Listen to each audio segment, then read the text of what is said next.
ఇప్పుడు జై గురుదేవ్ నన్ను శ్రీమాత్రే నమ.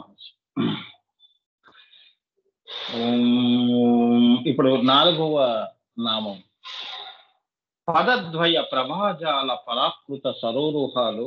4వ అమ్మవారు పదద్వయమై పదప్రభయై పరాప్రభయై ఇంత చేసిందే.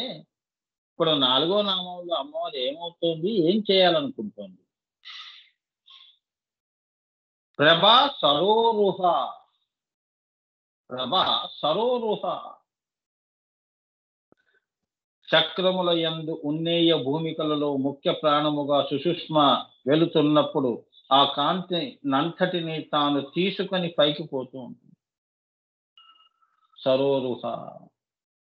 సరస్సుల్లో ఉన్న కమలాలన్నీ మనం ఎలా దొంగలిస్తామో, ఎలా సరదాగా తీసుకొని అమ్మవారికి సమర్పిస్తామో, అమ్మవారు చక్రముల యందు అంటే మూలాధారము స్వాదిష్టాన చక్రాల్లో ఉన్నప్పుడు, నీ యొక్క జాగృత కుండలిని అమ్మవారు కదిలినప్పుడు, ఆ శక్తి కదిలినప్పుడు ఆ చక్రములలో ఉన్నేయ భూమికలు అంటే 3వ కన్ను పైన నువ్వు ఉన్నేయ భూమికలు అంటారు. ఉన్మని వరకు, ఉన్మని వరకుయే నీకు ఈ దేహ భ్రాంతి ఇవన్నీ ఉంటాయి. ఉన్నేయ భూమికలలో ముఖ్య ప్రాణముగా సుషుష్మ వెళుతున్నప్పుడు, ముఖ్య ప్రాణముగా అంటే పైనుంచి వచ్చినప్పుడు ఇక్కడ దశవిధ ప్రాణములుగా అమ్మవారు విభజించబడినప్పుడు, ఈ అమ్మవారు కింద నుంచి మళ్ళీ పైకి వెళ్ళేటప్పుడు ఆ కళలన్నీ కూడా తీసేసుకుంటూ వెళ్ళిపోతుంది. ఇల్లు ఖాళీ చేసేస్తుంది అని. 7 గదులు కూడా ఖాళీ గదులు అవుతాయి. ఒకప్పుడు ఆ 7 గదులు కూడా గొప్పగా కళకళలాడుతూ ఉండేవి. శ్మశానాలు అయిపోతాయి. అవునా? శ్మశానమే కదమ్మా. మనం కూడా ఇల్లు ఖాళీ చేసేసిన తర్వాత ఒక్కసారి మనం వెళ్ళి ఇంట్లో చూసాము అంటే అన్ని గుర్తుకొస్తాయి. ఒకప్పుడు ఎంత కళకళలాడుతున్న ఇల్లు బోసిపోయింది అని. అదే శ్మశానము అంటే, అదే శ్మశాన వైరాగ్యము అంటే. బంధాలు, బాంధవ్యాలు, స్వప్పర భేదాలు, పిల్లలు, భర్త అన్నీ కూడా ఏవి ఉండవు నాయన. అన్ని తీసేసుకుంటూ వెళ్ళిపోతుంది అమ్మవారు. అదే జాగృత కుండలి. జాగృతం కావటం అంటే అదే. అమ్మ దయ అలా ఉంటుంది. ఆ సుషుష్మ వెళుతున్నప్పుడు ఆ కాంతినంతటిని కూడా తాను తీసుకుని పైకి వెళ్ళిపోతుంది. అంతేగా, మనం ఇల్లు ఖాళీ చేశాము అంటే ఆ ఇంట్లో ఉన్న ఆనందాలన్నీ కూడా నీలోనే వచ్చి ఇంకో ఇంటికి వెళ్ళిపోతావు. స్వాధిష్టానంలోకి వెళ్ళిపోతావు, మణిపురంలోకి వెళ్ళిపోతావు. సొంత ఇల్లు అయిన చివరికి నువ్వు సుషుష్మ ఎక్కడి నుంచి వచ్చిందో ఆ బిందువులోకి వెళ్ళిపోతావు. అదే నీ శ్రీ నిలయము, అదే నీ ఆఖరి ప్రయాణము, అదే నీ ఆఖరి ఇల్లు. అన్నీ అద్దె ఇల్లులే. మూలాధారం నుంచి మీకు శాస్త్రారం వరకు కూడా ఎంతసేపు అదే అలసట అంటారు.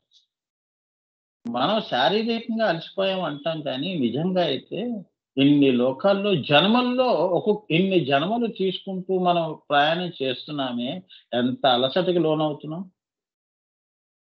అవునా? అది మర్చిపోయి మనం ఇప్పుడు తాత్కాలికంగా అలసిపోయానండి అంటున్నావే కానీ అసలు అలసట అది. అదే నువ్వేంటంటే దాన్ని నువ్వు నిరంతరంగా సాధన చేసి నీ ఇంటికి వెళ్ళేటప్పుడు కష్టమైనా వెళ్ళాలి. మన ఒక ఊరికి వెళ్ళినప్పుడు మన మనసు ఎంత ట్రైన్ జర్నీ, నీకు టికెట్ ఉన్నా లేకపోయినా, సీటు ఉన్నా లేకపోయినా, నుంచునన్నా నువ్వు ఇంటికి వస్తావు. రావు? ఎప్పుడో సీట్ దొరుకుతుందా? పాదాల దగ్గర ఎవరో పాదాలు తగులుతుంటాయి వీపుకి, అయినా అక్కడే కూర్చుంటాం. కాళ్ళు నొప్పులు వస్తున్నాయి. ఏం చేద్దాం? ఒక గంటగా, ఒక 3 గంటలు ఇంటికి వెళ్ళిపోవాలి బాబు. ఆ తపన ఎలా ఉంటుందో ఆత్మకి కూడా, సుషుష్మ ముఖ్య ప్రాణానికి కూడా. మరి అమ్మవారికి అయ్యవారిలో కలవాలంటే అది సహస్రార కమలలో కర్ణికలో ఈ శక్తి వెళ్ళి శివుల్లో కలవాలి కదా. వాళ్ళిద్దరు మళ్ళీ బ్రహ్మకచ్చంలో రాజరాజేశ్వరి స్థితి పొందుతారు. అక్కడి నుంచి వాళ్ళు ద్వాదశాంతం దాటేసి వాళ్ళు శ్రీనీళ్ళలోకి వెళ్ళిపోతారు, బిందువులోకి వెళ్ళిపోతారు. ఇది వ్యక్తిగా నీ వరకు చూసుకుంటే నువ్వు అక్కడ దాకా వెళ్ళి అక్కడ నువ్వు అమ్మవారి అయిపోయి అక్కడి నుంచి నువ్వు నీ ఇంటికి నువ్వు వెళ్ళిపోతావు. అయిపోయింది. కిందవన్నీ పోయినాయి. ఇది భ్రమ అంటే అదనమాట. అది బ్రహ్మము. అమ్మా! బ్రహ్మ నిలయము. అదే బిందువు. ఏమ్మా! కాబట్టి కాంతినంతటిని తాను తీసుకొని పైకి వెళ్ళిపోతుందమ్మా. వెళ్ళిపోయిన తర్వాత అమ్మవారు కాబట్టి అది హ్మ్. ప్రభా ప్రభా పద్మం అవుతుంది. ప్రభ పద్మం అవుతుంది. హ్మ్. పద్మము అంటే వికసిచ్చేది. గుణం ఉంది కాబట్టి పద్మానికి వికసించే గుణం ఉంటుంది. మూలాధారంలో చక్రములుగా తిరుగుతున్నప్పుడు వికసించటం అనేది ఉండదు. అందుకే మనం గూడా మాయలో తిరుగుతూ ఉంటాం. అందుకే సాధన చేయండిరా అంటుంటాడు గురువు. అది ఒక్కసారి పద్మంగా వికసించింది అంటే జ్ఞానం వచ్చింది అని. నేనేమిటి ఇక్కడున్నాను? ఈ రాగద్వేషాలేమిటి నాకు? మరి నువ్వు సన్యాస స్థితికి ఎలా ఎదుగుతావు? జ్ఞానం ఎలా వస్తుంది? ఆ పద్మం వికసిస్తే ఆ మాయ నుంచి బయటపడతావు స్వాధిష్టానంలోకి. దాన్నే అంటున్నాడు. ఏమంటున్నాడు? కాబట్టి అది ప్రభా పద్మమవుతుంది. ఈ ఈ కాంతియే పద్మములుగా సో, ఇది ఈ ఈ ప్రభలన్నీ గూడా అంటే ఈ కాంతులన్నీ పద్మములుగా వికసిస్తాయి. అందుకే సూర్యుడి యొక్క కాంతులకి మరి కమలాలన్నీ ఎలా వికసిస్తాయి అని అయ్యవారి కాంతి పడితేనే గదా! అమ్మవారి మీద ఆ అయ్యవారి ఈక్షణ చేయాలి గదా! అప్పుడే నీకు జాగృతం అవుతుంది అని చెప్తున్నాడిక్కడ. చాలా రహస్యం. పైన ఉన్నాడాయన. ఆయనెందుకు కిందకొస్తాడు? ఆమె సృష్టి కోసం కిందకొచ్చింది. ఆయన యొక్క పడింది అంటే మటుకు ఈమె వికసిస్తుంది. ఆయన ఈక్షణ చేశాడు. ఇంక రా పైకి అని. ఎంతసేపు అక్కడికుంటావు అని. అది ఇంకా ఆగదు. జాగృతం అవుతుందనమాట. వారు పిలిచారు నేను వెళ్ళిపోవాలని. ఈ 7 గదులు ఖాళీ చేసేస్తుంది. అన్ని వస్తువులు వదిలేస్తుంది. అంటే నువ్వని అమ్మవారు గాదక్కడ. నువ్వు. అక్కడ వైరాగ్యం వచ్చేస్తుంది. అన్నీ వదిలేస్తావు. ఇవన్నీ వదిలేసి వెళ్ళిపోతావు. అవునా? ఇష్టమైన వాడు చాలా కాలం తర్వాత కనిపిస్తే మరి విష్ణుమూర్తి చూడండి 'గజేంద్ర మోక్షంలో' తన భక్తుల కష్టానికి అన్నీ వదిలేసి పరిగెత్తాడు. లక్ష్మీదేవి అంటూనే ఉంటుంది. ఉండండి ఇగో సుదర్శన చక్రం తీసుకెళ్ళండి. మీకు వాడు కష్టంలో ఉన్నాడు గదా! అంటే పట్టించుకోవట్లేదు. ఇవన్నీ వెనక పరిగెత్తాయి విష్ణుమూర్తి వెనక. అంటే మాయ వచ్చింది అని. ఉన్మని వరకు నీకు ఇవన్నీ వస్తాయి. ఉన్మని దగ్గర నిన్ను వైదేహి స్థితి చేసేస్తుంది అమ్మవారు. అది చేసుకొని అయ్యవారిలో కలుస్తుందని. ఇప్పుడు అర్థమైందా? సో, ఆమె ఆమె జాగృతమైనప్పుడు ఆమె పద్మం అవుతుంది అని. పద్మ సరోరుహ అంటే అది. సరస్సుల్లో ఉన్న పద్మాలన్నీ వికసిస్తాయి. నీ యొక్క కింద మూలాధారమే ఒక సరస్సు. 7 సరస్సులు. అర్థమైందా? ఇవన్నీ తెలుసుకోవాలి రహస్యాలు. సో, ఎప్పుడైతే నీకు ఆ జ్ఞానం వచ్చిందో, ఇది కాదు అని నీకు తెలిసిపోయిందో, నీకు తెలియకుండానే నువ్వు పద్మం అవుతావు. అంతవరకు నీ చక్రం మూలాధార చక్రము బయట ప్రపంచాన్ని చూపిస్తుంది. దాన్నే సత్యం అని చూపిస్తుంది. బంధాలు, బాధమీయాలు, రాగాలు, ద్వేషాలు, పర భేదాలు, కోరికలు ఇవన్నీ కూడా ఆ చక్రం లక్షణాలు. అవన్నీ నేను చెప్తాను ప్రజ్ఞా విలాసం. అది కాదు అని తెలుసుకున్నప్పుడు ఆ పద్మం వికసిస్తుంది.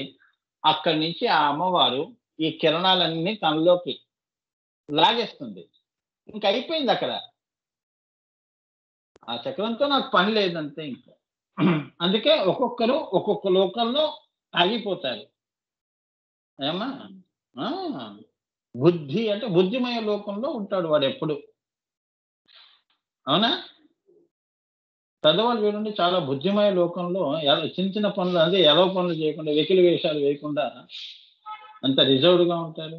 అదనమాట బుద్ధిమయ లోకాలు. వాళ్ళు పోయిన తర్వాత కూడా ఆ లోకంలోనే వెళ్తారు. అవన్నీ చెప్తాను నేను. అన్నిటికి పైన ఉన్నది ఏమిటనేది కూడా అది ప్రజ్ఞా విలాసంలో వచ్చే సబ్జెక్ట్స్. అవన్నీ తర్వాత చూద్దాం. ఇక్కడ అమ్మవారి యొక్క నామాలు జరుగుతున్నాయి కాబట్టి, ఇవి కాబట్టి అది ప్రభా పద్మం అవుతుంది. అప్పుడు ఆజ్ఞా చక్రంలో 2 రేకుల ప్రభా పద్మం అవుతుంది. 2 రేకులతో ఉన్న ఎన్ని కాంతులు అన్నీ గూడా తీసేసుకున్న తర్వాత అమ్మవారు ఆ! 2 పద్మములు రెండే హళ కింద అక్షరాలన్నీ క్షయమైపోయినాయి. ఇంకా హలాక్ష అంటే మాయ తొలగిపోయిందని, నేను శుద్ధి పొందాను, మానస సరోవరంలో స్నానం చేశాను, ఇంకా నేను అమ్మవారి దగ్గరికి గుడిలోకి వెళ్ళిపోవచ్చు అనే స్థితి అన్నమాట. మీ సామాన్య భాషలో చెప్పాలి. కిందంతా కూడా ఈ అంతా మాయ. 50 వర్ణములు మాయ. సరిగమ పద నిశలోకి రావటం, ఆ అక్షరాలు వదిలేయటం, అందులో నాదం నువ్వు కావటం, మూడొకరి దగ్గర నువ్వు ఆత్మ అవుతావు, అదే నాదం. అర్థమైందా? హలాక్ష. క్ష అంటే ఏంటి? క్షయించిపోయింది. క్షయం. అలా పోయింది, ఇంకేముందమ్మా? క్షయం అని చెప్తున్నాడు అక్కడ. 2 పద్మాలుగా అంటే శివాశక్తి అని ఈ 2 కలుస్తున్నాయి, ఇంకా పైకి వెళ్ళి కలుస్తాయి. అర్థమైందా? ఈ 2 ఒకటవుతాయి. ఎక్కడ? సహస్రార కమలంలో కర్ణికలు.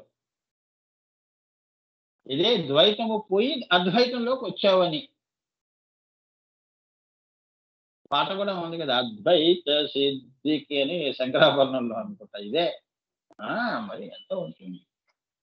ఈ జ్ఞానం లేకుండా ఎవరు పాటలు రాయరు, రావు కూడా, మాటలు కూడా రావు. పాటల సంగతి దేవుడు ఎరుగు, మాటలే సమకూరవు. ఏమా? That is a beauty.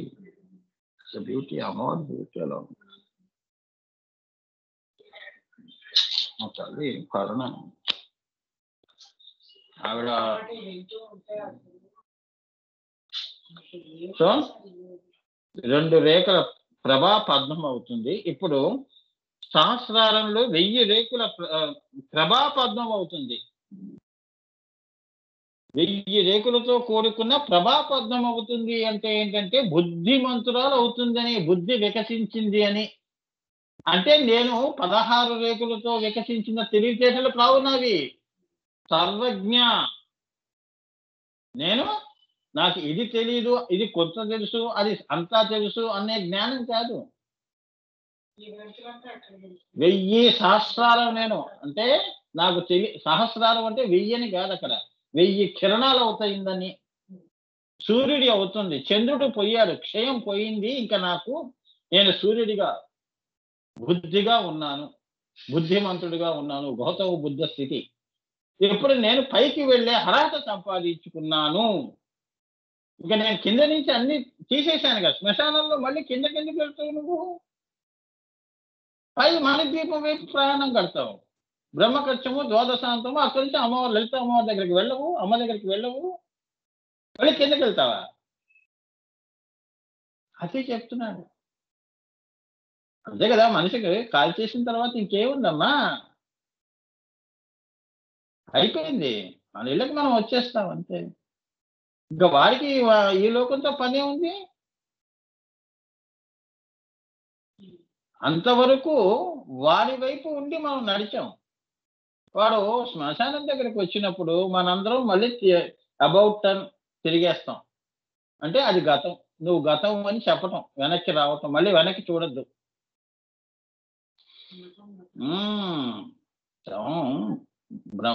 కమలం అదే బ్రహ్మ, అదే కపాల మోక్షం అయిన తర్వాత అంతవరకు ఉంటాం, అంతవరకే వాళ్ళు వస్తారు. తర్వాత మోక్షం అయిందని ఆ కాటికాపరి చెప్తే ఇంకా నువ్వు మళ్ళీ వెనక్కి చూడకుండా ఇంటికి వచ్చేస్తావు, అయిపోయి బంధం తెగిపోయింది అని. అలానే ఇది కూడా శాస్త్రాల కమలము అంటే అదనమాట. సర్వజ్ఞ రాజరాజేశ్వరి స్థితికి నేను అర్హత సంపాదించుకున్నాను అని. వాళ్ళిద్దరూ అప్పుడు రాజరాజేశ్వరి అవుతారు. ఎక్కడ? బ్రహ్మకచ్చంలో. అందుకే మహానుభావులకి బ్రహ్మకచ్చం నుంచి కపాల మోక్షం జరుగుతుంది, ప్రాణం ఉత్కృష్టం అవుతుంది అక్కడి నుంచి. నాయన అనే పుస్తకం ఉందే, మహానుభావుడు రేణుక స్తోత్రం రాశాడమ్మా. ఎవరన్నా చూడండి నాన్న, నాయన గారు రాసిన రేణుక అమ్మవారు స్తోత్రం అంతా కూడా చాలా గొప్పగా రాశారు. నాన్నగారు కూడా చాలా సందర్భాల్లో రమణ మహర్షి శిష్యుడు ఆయన, గణపతి మహాముని రేణుకా స్తోత్రం రాశాడు.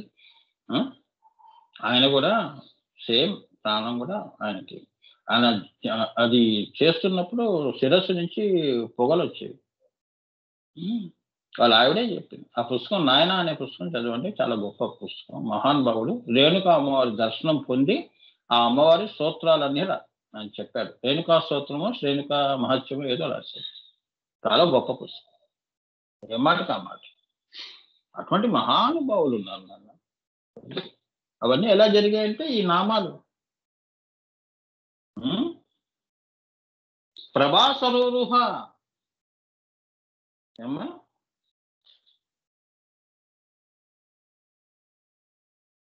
ఒక శృతి 1000 రేకుల ప్రభ పద్మం అవుతుంది. అంటే 1000 రేకులతో కూడుకున్న సర్వజ్ఞ అవుతుంది. కింద ఒట్టి జ్ఞానం, అది సర్వజ్ఞ. అంటే సృష్టి రహస్యం అంతా నేనే అన్నిటికీ కారణం అని తెలుసుకుంటావు. అర్థమైందా? మాయలో నేను కాను అని తిరుగుతావు. అక్కడికి వెళ్ళిన తర్వాత అహం బ్రహ్మాస్మి, అయమేవ బ్రహ్మ, అయమాత్మ బ్రహ్మ, సర్వం కలివిదం బ్రహ్మ అనే 4 మహావాక్యాలు అనుభూతమైన తర్వాత రాజరాజేశ్వరి స్థితి నీకు అమ్మవారు ఇస్తుంది. అంటే ఆల్మోస్ట్ నువ్వేంటంటే ముక్తురాలివే. ఆ మరుక్షణం ఆవిడ లలితగా మారిపోతుంది. అంటే నీ ఆత్మ లలితలో కలిసిపోతుంది. ఎవ్వరికి చెప్పదు. ఆ అదే లయాయోగము అంటారు. తనలో కలిపేసుకుంటుంది. అమ్మా, తనలో శాశ్వతంగా కలిపేసుకుంటుంది. ఇంకా నీకు భూమి మీద మళ్ళీ నీకు ఆవిడ ఆజ్ఞ ఉంటేనే నువ్వు మళ్ళీ నిన్ను, అది కూడా చాలా తన పని ఉంటేనే పంపిస్తుంది. అలా వచ్చిన వాళ్ళే మహానుభావులు. చాలా అవతార పురుషులు. కృష్ణుడు, రాముడు అమ్మ ఆజ్ఞ తీసుకుని వచ్చారు. లేకపోతే ఆయనకేం అవసరం? కృష్ణమూర్తికి హాయిగా అక్కడ ఆయన వైకుంఠంలో ఉండొచ్చుగా. నేను ఎందుకమ్మా రామావతారం ఎత్తి ఇన్ని బాధలు పడాలి నేను అని అమ్మతో వాదోపవాదాలు చేయలేదు. అమ్మ ఆజ్ఞ తీసుకుని అవతారంగా వచ్చాడు. ఆనందగన కూడా అలానే వచ్చాడు. ఎదురు చెప్పరమ్మా. అది వారి వినయం. ఒక త్రుటి కాలం ఆమె ఎక్కడ ఉంటుందో, త్రుటి కాలంలో ఆమె ఎక్కడ ఉంటుందో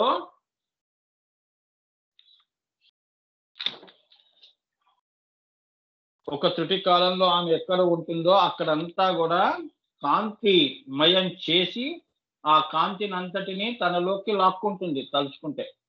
ఉన్మేష నిమిషోత్పన్న విపన్న భువనావళి.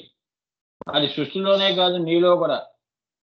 ఆమె ఏమిటి? ఆమె కాంతి ఉన్నంత వరకు ఏంటిది నామము? ప్రభాసరోరుహ. నీ ఆత్మలో ఉన్నంత వరకు చైతన్యంగా నువ్వు తిరిగేస్తూ ఉంటావు. శృతి కాలంలో ఆమె కనుక వెళ్ళిపోవాలి అంటే ఎవరికి చెప్పకుండా వెళ్ళిపోతుంది ఆత్మ. ప్రాణం కూడా చెప్పిరాదు. ప్రాణం పొగడ వాన రాకడా అనేది సామెత ఉంది. అలా అది వ్యష్టిలోను సమిష్టిలోను కూడా. సృష్టిలో కూడా ప్రళయం చేయాలి అంటే ఇంకా నో డిస్కషన్స్, నో నెగోషియేషన్స్. కళ్ళు మూసేస్తుంది, అంతే, అయిపోయింది. అన్ని అణువులు విచ్ఛిన్నం అయిపోతాయి. అంతా వెళ్ళి శూన్యంలో కలిసిపోతుంది. శూన్యంలో కలిసిపోతుంది, మహాశూన్యంలో కలిసిపోతుంది. అది చెప్తున్నారు. ఇది అసలైన రహస్యం. సో వాటిని శ్మశానం చేస్తుంది. అంటే అంతవరకు నామరూపంగా భూమి మీద తిరిగిన వాడి యొక్క అణువులన్నీ కూడా విచ్ఛిన్నం అయిపోతాయి. ఆత్మ ఆమెం అది అదేంటి ప్రభాసరోరుహ, ప్రభను తీసేసుకుంది అంటే ఆత్మను తీసేసుకుంది అని. ఆత్మ తీసేసుకుంటే శరీరంతో ఏముందమ్మా? శరీరంతో తిరిగేస్తామా మనం? ఒక చెయ్యి పోతే ఒక చేతితో బతుకుతాం. ప్రాణమే పోతే ఎలా బతుకుతావు అని చెప్తున్నారు. కాలు పోయినా బతికేవాళ్ళు ఉన్నారు, కన్ను పోయినా బతికేవాడు ఉన్నాడు. ఇది ముఖ్యమైన అంగము, ప్రాణము. ఆవిడ త్రికోణాంతర దీపిక, అదే ప్రభ. అది వెళ్ళిపోతే ఇంకే ఉంది నీ శరీరం. పిచ్చివాడా అంటున్నారు. అది తెలుసుకోరా పిచ్చివాడా. చాలా వాస్తవాలు ఉన్నాయమ్మా. అంతా అమ్మ దయ.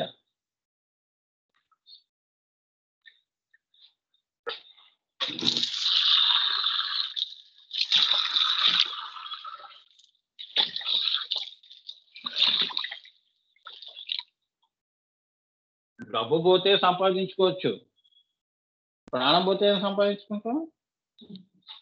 అవునా? ప్రాణం సంపాదించుకునే వస్తువు కాదు అని చెప్తున్నారు. అదే ప్రభ. అది అమ్మవారి చేతిలో ఉంటుంది, నీ చేతిలో నా చేతిలో ఉండదు. డబ్బు పోయిందంటే పోన్లే అమ్మ నేను ఇస్తానులే ఇంటికి వెళ్దు కానీ అని ఒక 1000 రూపాయలు పెట్టి పంపిస్తాం ఇంటికి. ప్రాణం పోయిందంటే అయిపోయింది.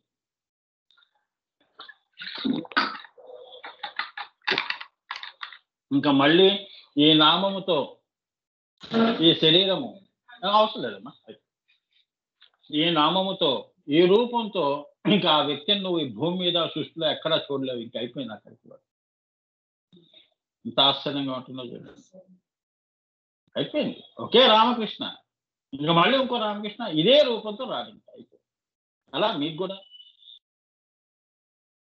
మళ్ళీ కొత్త సృష్టి వస్తుంది. చూసారా, ప్రభలు అన్నీ వెళ్ళిపోతే నామరూప సృష్టి. అందుకే ఇది తన దృశ్యం తన నశ్యం అన్నారు. ఇవాళ చూసేది రేపు ఉండదు నాయన. అందుకే మనిషి బతుకుండగానే విలువ తెలుసుకోండి. పోయిన తర్వాత తెలుసుకునేది ఏమన్నా, ఉన్నప్పుడే ప్రేమను పొందాలి. చాలా మంది అదేగా బాధపడుతుంటారు. మా తండ్రి గారు ఉంటే ఎంత సంతోషించేవాడంటే నా స్థితిని చూసి అని బాధపడేవాడు.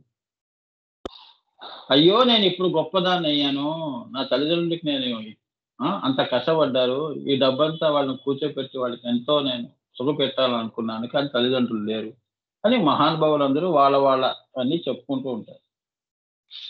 అది ఇంకా మళ్ళీ రారు కదా వాళ్ళు, ఆ రూపంతో రారు కదా. అయితే దట్ ఈస్ ద ఎండ్.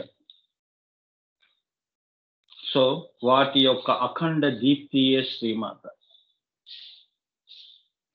ఇవన్నిటికీ కూడా, ఈ ప్రభలన్నిటికీ కూడా అఖండ దీప్తి ఎవరు అంటే అమ్మవారి. తాను సృష్టించిన రామకృష్ణని రామకృష్ణుని తనలోనే కలిపేస్తుంది అని ఆమె అఖండ దీప్తి అని. అంటే నేను ఒక ఉదాహరణగా నా పేరే పెట్టుకున్నాను, మీ పేర్లు ఎందుకు తీయాలి చెప్తున్నాను, నా మీదే వేసుకుంటాను, ఒక ఉదాహరణగా తీసుకోండి. సో ఆమె అఖండ దీప్తి. ఇటువంటి సృష్టిలో 84 లక్షల జీవరాశులన్నీ కూడా అక్కడ ప్రభలుగా ఉన్న ఇవన్నీ కూడా మళ్ళీ అమ్మవారిలోకి అఖండంలోకే వెళ్ళిపోతాయి. అది ఆమెయే శ్రీమాత. అవియే అనంత వ్యాప్తిని పొందగలవి. ఆమె తలుచుకుంటే అనంత వ్యాప్తిని కూడా చేస్తుంది. అమ్మ ఒక తల్లి ఒక 10 మందికి జన్మనివ్వచ్చేమో, కానీ ఆ తల్లి యుగ యుగాలు ఇప్పుడు కూడా ఈ క్షణంలో కూడా ఎంతో మంది ఊపిరి పీల్చుకుని పుట్టిన వాళ్ళు ఉన్నారు. లెక్కేసుకోండి, హాస్పిటల్స్ లో పోయేవాళ్ళు కూడా అంతే మంది ఉన్నారు. అది చెప్తున్నారు, ఆమె శ్రీమాత. ఇలా ఎన్ని యుగాల నుంచి, సృష్టి ఆది నుంచి ఎంతమంది వస్తున్నారు వెళ్ళిపోతున్నారు. ఒక ట్రైన్లో ఎంతమంది ప్రయాణికులు ప్రయాణం చేస్తున్నారో అలా ఆ తల్లి శ్రీమాత. అవునా? అవియే అనంత వ్యాప్తిగా పొందగలవి. అవియే నారాయణ దశాకృతులు. ఆమె గనక సృష్టి చేయాలి అంటే 10 దశలలో ఇంత సృష్టి చేసింది. అదే నారాయణ దశాకృతి. కరాంగుడి నకోత్పన్న నారాయణ దశాకృతిగా 10 దశల్లో నవావరణాల్లో 10వ అవతారంగా ఆవిడ బిందువులో వెళ్ళి కూర్చుంది. మళ్ళీ ఒకటే ప్రశ్న ఉన్నా, శివశక్తులు అర్థమైందా? 9 అవతారాలు నారాయణ స్వరూపము, ఆ 10వ అవతారము మహానారాయణీయం. అది చెప్తున్నాడు. సమిష్టి, ఈ 9కి సమిష్టి ఆమె బిందువు. నేను రా అంటుంది. 9 ఆవరణాలు, ఈ దశావతారాలు నావి. సృష్టి అంతా ఒక క్రమ పద్ధతుల సమిష్టి అన్నమాట. చేతులు కాళ్ళు అన్ని కలిపితే ఏమైంది? సమిష్టి అయింది. విడిగా చూస్తే చెయ్యే కాలు కాలే. అన్ని కలిపితే రూపం వస్తుంది. అదే నేను సమిష్టి అంటుంది. దశావతారాలు నేను. అందుకే కరాంగుడి నకోత్పన్న నారాయణ దశాకృతి అన్నారు. ఈ సృష్టి నవావరణాలతో అమ్మవారు ప్రభతో, ఆ ప్రభలతో ఈ సృష్టి వచ్చింది అని. అదే సౌందర్య లహరి, అదే సౌందర్య లహరులు, అదే ఆనంద లహరులు. ఏ లోకంలో అన్న ఆనందాన్నే ఉంటుంది. దుఃఖమయ లోకం అనేది ఒకటేనా ఉందా? లేదే. సచ్చితానందనే ఉంది కదమ్మా. సత్యేమో అది బిందువు, చిత్తేమో హ్రీంకారాసన గర్భిత నలసికాం. సచ్చిత్ ఆనందం ఎక్కడొచ్చింది? మనం పుట్టే సృష్టి చేసింది. పిల్లవాడు పుడితే ఆనందమే. సచ్చితానందం అంటే అది సృష్టి క్రమంలో. అక్కడి నుంచి చూస్తే మళ్ళీ కింద నుంచి చూస్తే మళ్ళీ అక్కడికే వస్తావు, సత్తులోకే వస్తావు. అమ్మా ఇదంతా నాకు వద్దు, ఇది వెస్ట్ నుంచి మళ్ళీ నువ్వు సమిష్టిలో చిత్తులోకి వెళ్తావు, హ్రీం బీజంలోకి వెళ్తావు. ఓం నుంచి హ్రీం, హ్రీం నుంచి స్ట్రీమ్. అర్థమైందా? ఆరోహణ అవరోహణ అంటే అది సంగీతంలో సంగీతం మన వాళ్ళు ఇప్పుడు మన శిష్యుల్లో ఉన్నారు కాబట్టి వాళ్ళకి తెలుస్తుంది. ఆరోహణ అవరోహణ ఎలా ఉంటుందో తెలుస్తుంది. అలా ఉంటుందమ్మా, కింద నుంచి పైనుంచి. కింద నుంచి పైకి వెళ్తున్నట్టు హై పిచ్ అవునా, సాధన ఇవన్నీ కావాల్సి వస్తుంది. పైనుంచి ఎంతసేపు పట్టడం, వాన కింద పట్టడం ఎంతసేపు, 7 కొండలు ఎక్కడం దిగటం ఎంతసేపు అమ్మా, ఎక్కడమే తలనొప్పి. అవునా, ఆపసోపాలు పడతాం.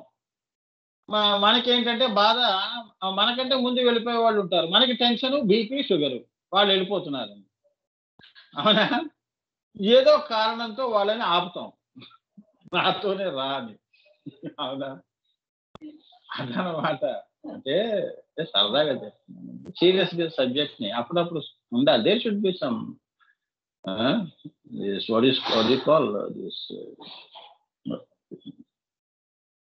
హాస్యం అనేది ఉండాలి కదమ్మా. Not total comedy, but there should be some. ఇది సృష్టి పరిణామ, అలానే సృష్టి పరిణామ హేతుభూతములు అవియే నారాయణ దశాకృతులు, అవియే ఈ సృష్టికి కావలసిన హేతుభూతములు. మనం ఎలా పుట్టాము అంటే హేతుభూతం ఏమిటి? నారా అంటే నీరు, నీరు హేతుభూతము నా జన్మకి. శుక్ర శోణితాలు, తల్లిదండ్రుల యొక్క శుక్ర శోణితాలు కలిస్తేనే పిండమై నేను బయటపడ్డాను నాయన. సో నాకు హేతుభూతములు ఈ సర్వ సృష్టికి. నా వరకు చూడకండి అమ్మ, ఇది ఒక ఉదాహరణగా చెప్తున్నాను. సృష్టి అంతా కూడా ఇవన్నీ పంచభూతాలన్నీ కూడా మనకి హేతుభూతములు. నీ శరీరం అంతా కూడా 80% నీరేగా. ఏముంది అడగండి డాక్టర్లని, ఏముందో చెప్తారు వాళ్ళు. ఎంత పర్సంటేజ్ ఉంది వాటర్ అన్ని అందుకే మరి అందుకే మరి నీ బ్లడ్ ఇవన్నీ కూడా చాలా జాగ్రత్తగా పెట్టుకోవాలి. చైతన్యం కదా అది. వెయ్యాలి.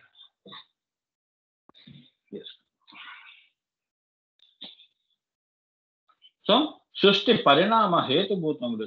ధితి అనగా ప్రజ్ఞ. ధీ అంటే ధీమంతుడు, బుద్ధిమంతుడు అని. సో ప్రజ్ఞావంతుడండి, బుద్ధిమంతుడండి అని కూడా అర్థము. ప్రజ్ఞానము అని అర్థము. ప్రజ్ఞ వలన ప్రజ్ఞానము వస్తుంది. ప్రజ్ఞ వలన ఏమొస్తుంది? ప్రజ్ఞానం వస్తుంది. వాటిని శ్మశానం చేస్తుంది అంటే తన అంశని పూర్ణం చేసుకుంటూ మళ్ళీ ఈ శక్తి శాస్త్రారగత సదాశివుని దగ్గరికి చేరుతుంది. సో నువ్వు వెళ్ళి ఈ శక్తి వెళ్ళి మూలాధారం నుంచి ఈ అమ్మవారు వారి యొక్క ఈక్షణ వలన ఇంకా నేను ఎందుకు ఇక్కడ, వారు ఎక్కడుంటే నేను అక్కడ అని చెప్పి కిరణము కదా ఈ ప్రభ అక్కడికి వెళ్ళిపోతుంది. నేను చేరుతున్నాను అన్న కారణం చేత అవి రెండుగా వేరుగా భావన, అదే ద్వైతము. మూడో కన్ను వరకు నేను నా శ్రీవారిని కలుస్తున్నాను అనుకునేది మూడో కన్ను వరకు వేరు వేరు భావన ఉంటుంది. అంటే మాయ తొలుగుతోంది అని, సత్తు వైపు నేను వెళ్ళిపోతున్నాను అని. ఇదే దీన్నే ఈ స్పృహ నీకు అంతవరకు ఉంటుంది, ఉన్మని వరకు. నేను ఆయన, నేను ఆయన, ఆయనలో కలిసిన తర్వాత ఇంకా నేను అనేది ఉండదు. అది ఉన్మని వరకు. అవి రెండు వేరుగా భావన. కలిసిపోయిన తర్వాత ఈశ్వరుడు లేడు, సదాశివుడు లేడు. అవునా, అలానే శక్తి లేదు, ఒక్కటే ఉంది. ఏమిటది? అది లలిత అవుతుంది. ఎవరు లేరు నాయన. ఇప్పుడు ఎక్కడికి వెళ్ళారు వాళ్ళిద్దరు? శివాశక్తి ఏమయ్యారు? లలిత అయ్యారు. ఓకే, ఈ నామంలో ఉన్న అందం ఇది. ఇంతవరకు గురువు గారు చెప్పారు ఈ నామం. ఇదంతా యోగ రహస్యం అన్న. క్రియాయుగంలో మీరు పొందే అనుభూతులన్నీ అమ్మవారి నామాల్లో చూపించారు. ఈ యొక్క గుప్త నామాల్లో ఆయన క్రియాయోగం ఎక్కువ చెప్పారు. నామము దీన్ని ఇప్పుడు సంపూర్ణీకరించి చూస్తే అమ్మవారు సర్వజ్ఞ అంటే అన్ని తెలిసిన తల్లి అని ఒక మాటలో మీరు తెలుసుకుంటున్నారు. కానీ సర్వజ్ఞ ఎలా అయిందో అనేది యోగా జ్ఞానం ఉండాలి. ప్రజ్ఞానవంతుడు అంటే అదనమాట. ఆ ప్రజ్ఞ మూడో కన్నులో ఇస్తుంది. అదే శివజ్ఞానము అంటారు.